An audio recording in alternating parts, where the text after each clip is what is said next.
In times gone by, one quarreled oft with Guizhong concerning mechanical principles. We each had our ideals, and neither would yield. Under the pretext of a social gathering, one invited the impartial Rex Lapis to judge the quality of our creations.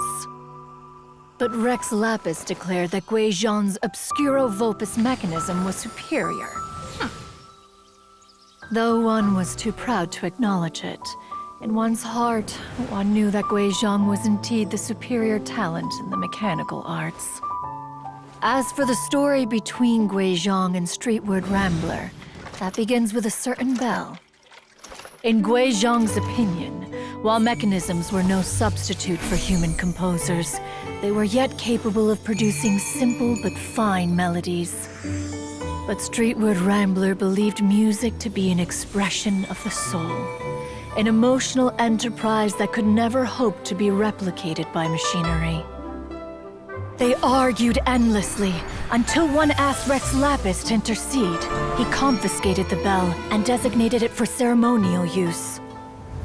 Thereafter, one would often find them convening in the mountains, discussing music, mechanics, and all the affairs of the mortal world.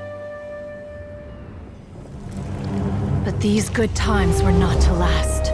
War broke out between the gods, and soon engulfed the Guili plains. Guizhong was overpowered by the enemy, and fell in battle. When Streetward Rambler and I arrived at the scene at long last, all that remained among the ruins was her lifeless body. After this, at Streetward Rambler's request, Rex Lapis granted her the cleansing bell for safekeeping.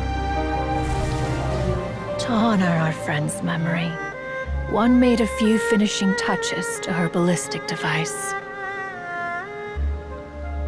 Many lantern rites have passed since then. Many greetings and goodbyes. Upon what do you gaze? The Guili Plains? No. It's everything.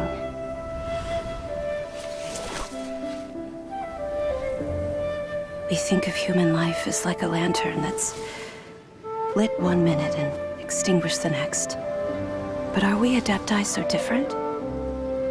Perhaps as dust settles after a storm, we too must one day return to the world below. One has always been austere and private by nature, and has never relished socializing. One's dealings with Guizhong were born out of discussions on the discipline of mechanics.